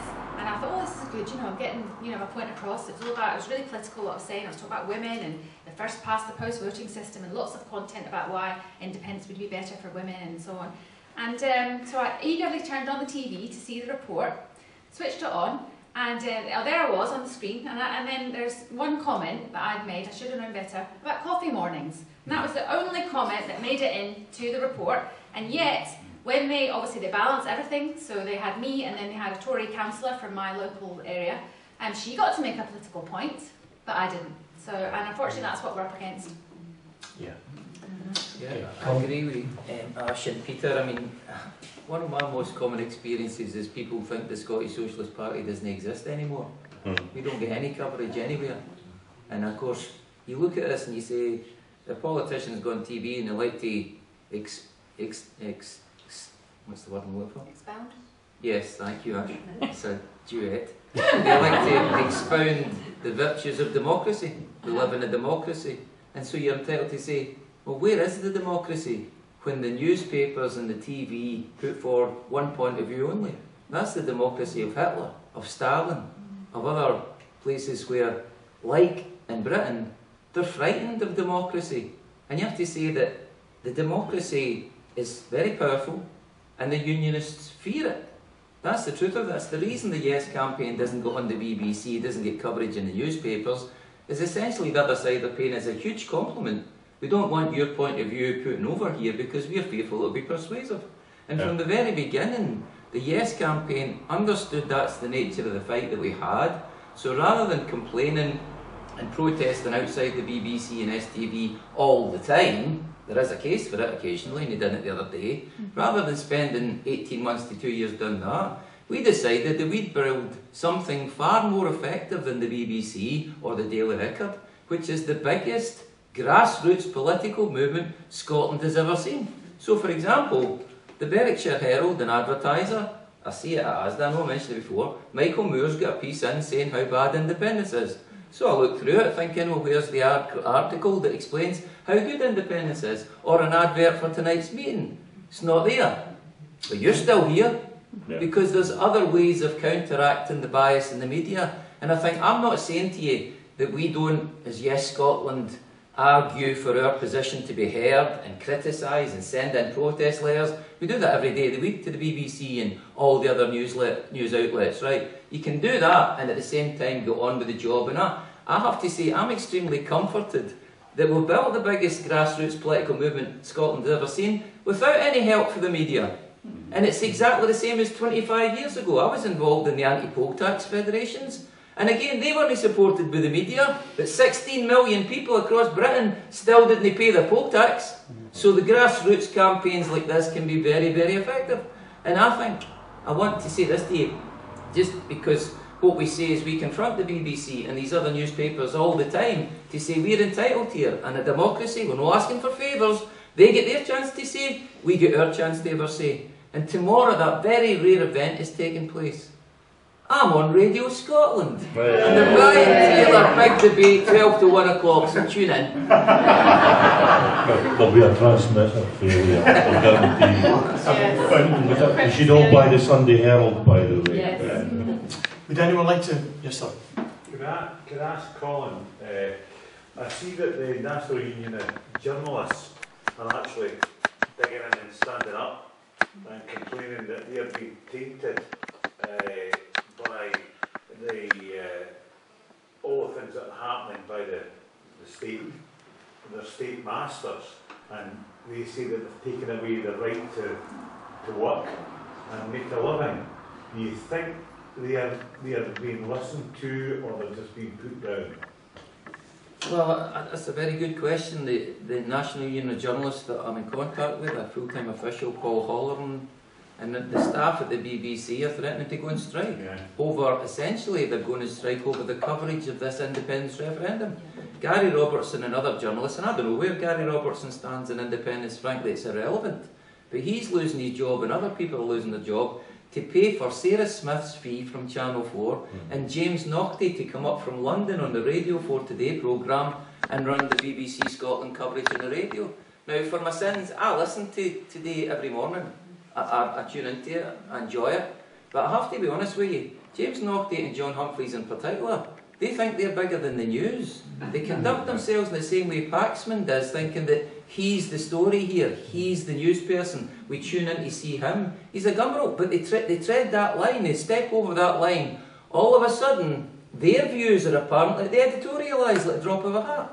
They give you their views. I don't give a damn about John Humphrey's view on independence, or James Naughty's, or Paxman. They are no paid to give me their point of view. They are there to interview, not to make the news. And I think the staff at the BBC are effectively saying, so you're bringing James Naughtie, one of the highest paid employees at the BBC, and Sarah Smith, who got a big salary, transferred from Channel 4 News to that programme, which, honest to God, I never thought I'd hear myself saying, bring back Newsnight Scotland. That is dreadful. 2014. And they sit and they go, what's been trending on Twitter today? In England. What? Yeah, why don't you go the whole hog and just buy the dandy and read that out to us? It's an insult. It's an insult. And essentially, like your questions are, what's at the root of this is, they're trying to trivialise something that's important, they're trying to make cuts in staff, and news, I bring you this, it's probably not a revolution, news is made by human beings and reported by human beings. There's not a computer in the world will report the news. Somebody has to go see it, they have to report it, they have to record it, they have to... That's what journalism is. It's labour intensive. And I fear that the staff at the BBC are simply highlighting the fact that the coverage of the most important debate in 300 years by the BBC is a travesty, quite frankly. Thank you, Colin. I think they've got no issues stop paying their television licence because it's keeping them in the job. A mass non-payment campaign. On the business of the journalists, the NUJ at the BBC, what I think has actually triggered this is the whole fiasco with CBI. First joining Better Together and then they say, oh no, did they mean it really? But that's what's triggered it all. And the NUJ are saying that they are basically being brought into disrepute because the BBC is still a member of CBI. And I just heard the other day there that Business for Scotland, the name explains it if you haven't heard it, visit their website, full of excellent information. But Business for Scotland have now invited the BBC to show that it's balanced by joining their organisation as well. So if it's going to be a member of the CBI, it's got to be a member of Business for Scotland as well. I await their response with interest.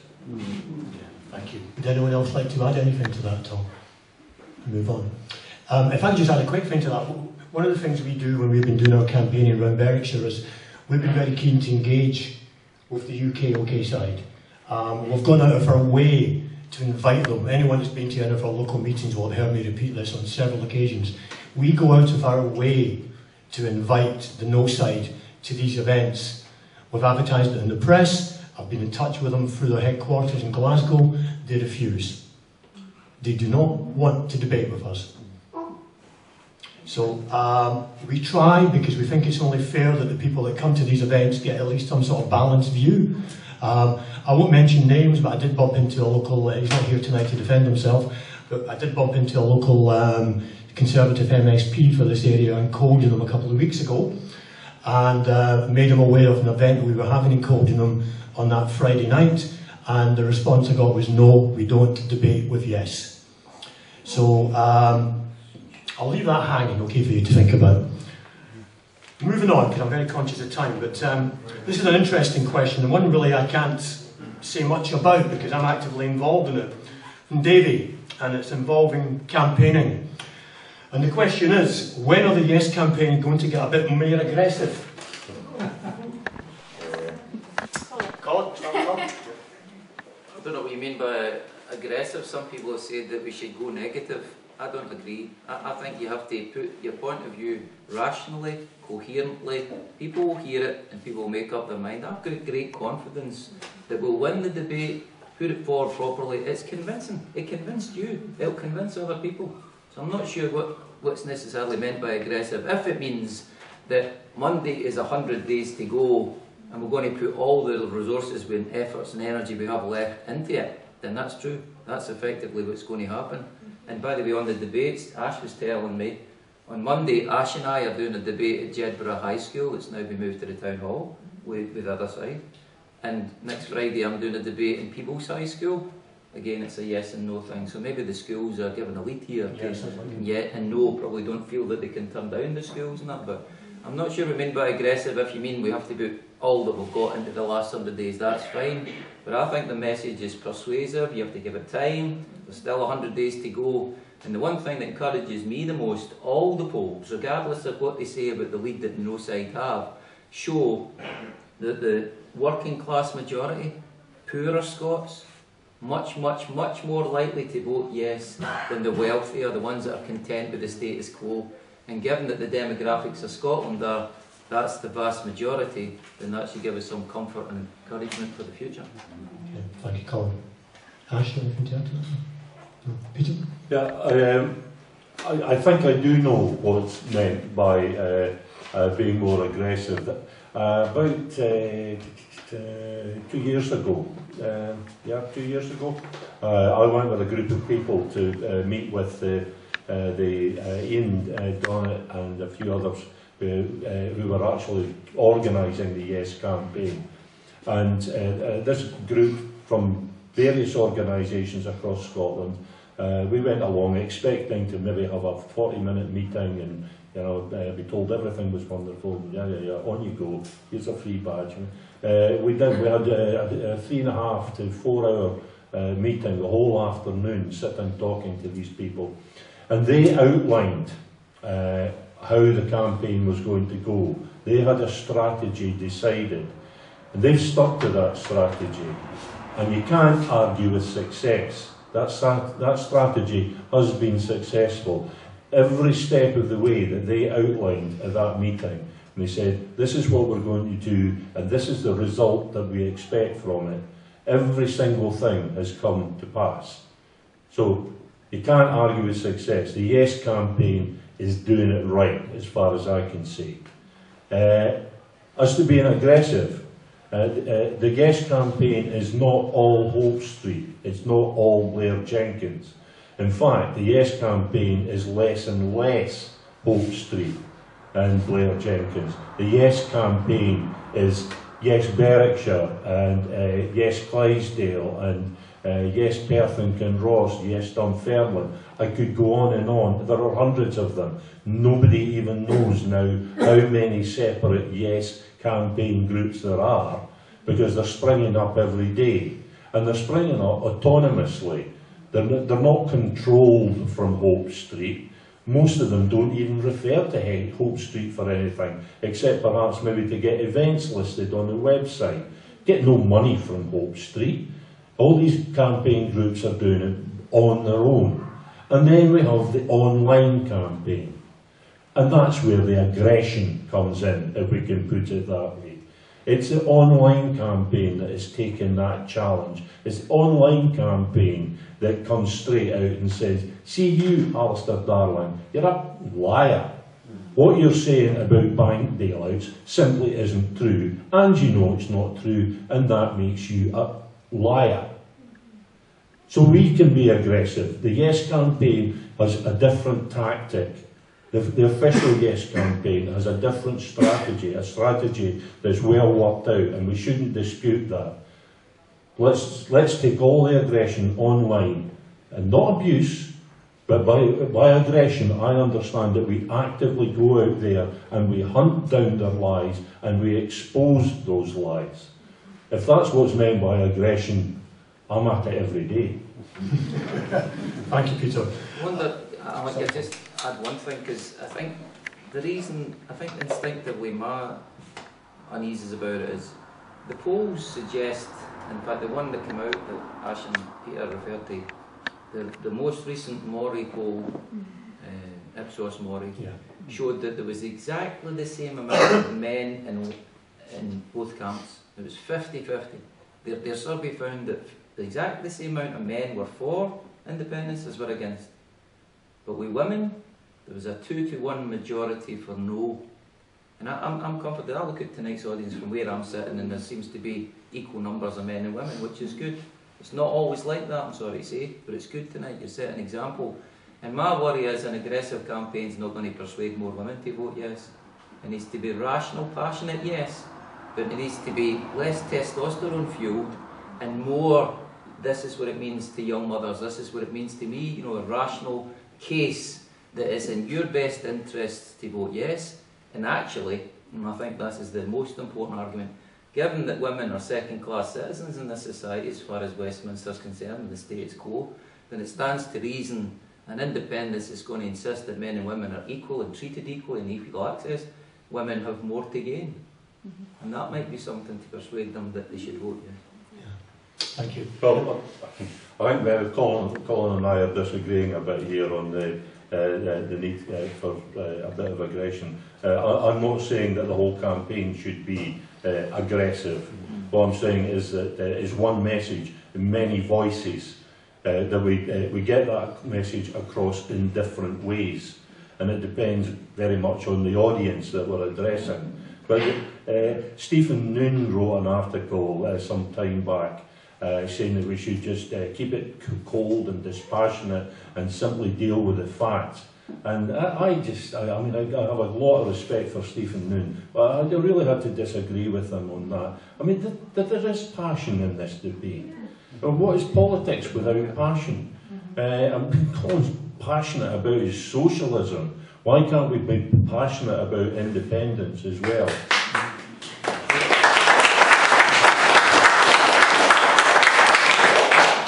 Okay, I'm very conscious of time, so I'd like to move on. My apologies, I don't think we're going to get through all the questions tonight, so if I don't read your question out, I do apologise. There'll be plenty of other opportunities. I could just add a very quick comment on that as well. Yes, Berwickshire, we, as Peter alluded to, grew organically. No one told us to do this. No one told us to get together. We're a white group, there's about 40 of us in it. I guarantee we agree on nothing but one thing. That's a yes vote in September. That's what we've come together for. That's our vision. And just on being the poor, we pay for these things, we organise them ourselves. There's a wee basket outside, just inviting some donations. If anyone would like to pop some coppers or silver in, be very more than happy to do it. But I'll just quickly move on now, if I may. I've got one question on currency, if I can just raise it, because it is pertinent. And this is from James Lockie, I think it is. What are the implications of holding on to the pound, e.g. for borrowing and deciding interest rates, etc.? Ash, would you like to come to that? One that the Scottish Government put forward as being the best advice was the one to be in a currency union. So that is one that the media are making a big play out of the fact that Scotland would cede some sovereignty to the Bank of England in terms of setting things like interest rates. I personally think that's a nonsense, because if you're in a union where almost all of your decisions are being taken by London, then it's not much to give a little bit of control over that in order to have the other benefits of independence. But if we take that aside, I personally would favour a Scottish currency. That would be my thing that I would like to see in the future. I think that using the pound, whether we use it formally in a currency union or whether we use it informally, which we'd be allowed to do because it's a fully tradable international currency, would be a good transitional strategy, because it would certainly be better for trading and cross-border arrangements in the sort of interim period. And then the Scottish people may decide that it's not suiting us quite as well as it could. And at that point, we maybe would have a choice ahead of us and we decide what we want to do going forward. Okay, thank you, Ash. Peter, would you like to comment? I just want to say I was slapping my head there because I thought, oh no, we're not getting the old question about what currency are we going to use. But you're better than that. I'm really glad to say you're better than that. Colin? Yeah, I mean, I think that the no side thought the currency question was going to be their ace card. You know, George Osborne flies up to Edinburgh, comes to the point of tale, public school boy comes to Edinburgh to bully the people of Scotland with an empty threat. You can wonder, in hindsight, why they ever thought that would work. But essentially, they were rumbled because it turned out that they can't stop us. I mean, I lived in London for 10 years, and on my birthday, my mum used to send a birthday card with a £5 note, and show you how old I am. Used to be able to get things for a £5. I used to get into the shop, and you might have had this experience yourself down south in Vivian Berwick, and I used to always take my basket at the door, fill it with my messages, go up to the counter, and say, there you are, and hand them the £5 note, and the man behind the counter would say, oh, we don't take that here. And I used to go, okay, see you. Walk to the door. He'd go, no, hold on, I've just had a change of heart, you know. He's thinking cash register signs and that. And amazingly, they took your £5 note. And of course, today, the reason I think George Robertson got rumbled is you in your pockets just now. Got Clydesdale Bank £5 notes, Bank of Scotland £5 notes. If you're really lucky, you've got a Royal Bank of Scotland £10 note, and you're at off. But the fact is, that's our currency. It's not legal. It's a promissory note. The Bank of England promises to respect it. Exactly, promises to be. So we can continue to use it, and George Robertson can't. George Robertson? There's a Freudian slip. George Osborne can't stop us from doing it. But fundamentally, I agree with Ash. The Scottish Socialist Party, we're in favour of our own currency. That way, we set our own interest rates, our own exchange rates, our own budgets. And it seems to me, in an independent Scotland, you want to have that kind of control, not handed to somebody else. So I think the Yes campaign have effectively disarmed George Osborne by saying, we'll have a sterling zone, you can't stop us, and for stability after the 18th of September, we'll continue to use that. And in due course, if it's clearer, it's greater advantage to us of having our own currency, that's what we'll do, because we'll be in charge. Well, as to be said, the whole currency scare thing from George Osborne was a massively clumsy exercise. One of the great images of the campaign, somebody will put together a clip show afterwards, and one of the great images is Bernard Ponsonby chasing George Osborne down the street, trying to ask him, have you considered the implications for the rest of the UK of abolishing the currency union? And George Osborne, his wee legs pumping, trying to get away and jumping into this people carrier, being driven away at speed in order to avoid this question. And if you notice, when they've been interviewed about this thing, these questions are never asked. We're back to media bias again. Journalists ask obvious questions. There are obvious questions that must be asked. And nobody is asking the Unionists, nobody's asking Alistair Darling, George Osborne, Gordon Brown, nobody is asking them these awkward questions about how this would actually affect the rest of the UK, abolishing the currency union. Some people have already answered that question. Professor Anton Muscatelli wrote a lengthy piece explaining how abolishing the currency union would be a disaster for the rest of the UK. It would be crippling for the economy of the rest of the UK. Gordon McIntyre Kemp of Business for Scotland sums it up much more simply. He said that it would imply, abolishing the currency union would imply approximately 10% increase in the UK's indebtedness, with a 10% decrease in their ability to service that debt. Now, if that's not an obvious recipe for disaster, I'm not an economist, and I can understand that that's a recipe for disaster.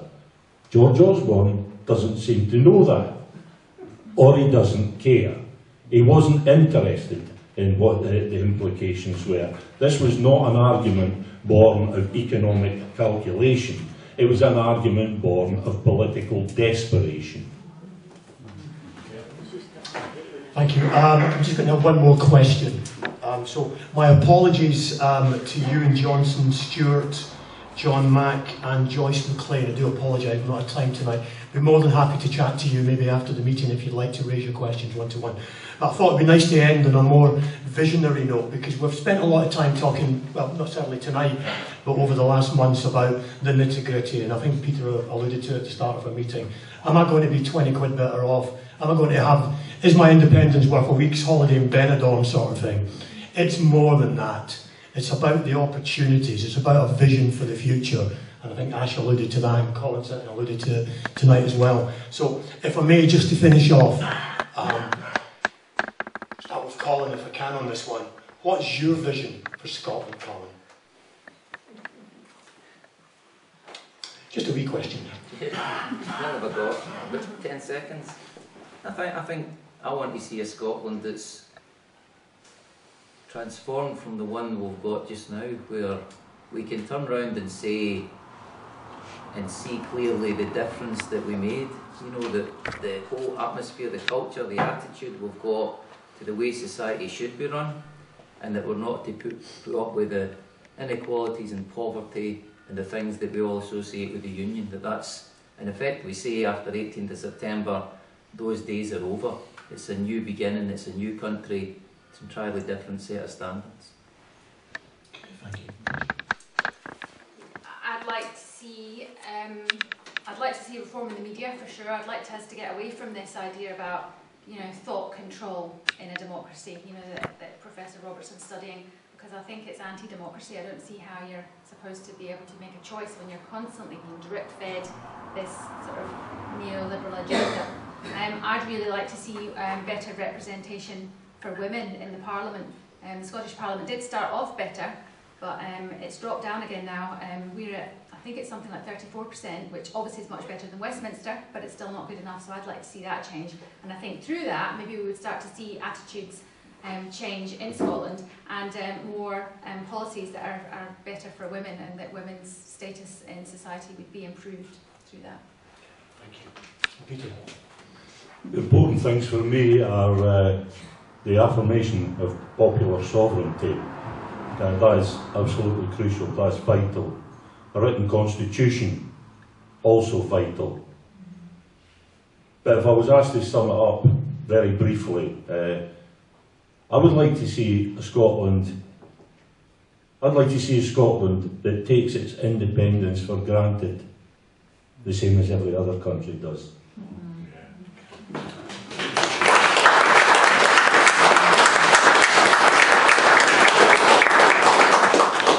Okay, and if I may add, in terms of the vision for Scotland's future, the beauty is, if we get a yes vote in September, it's up to you. That's what it's all about.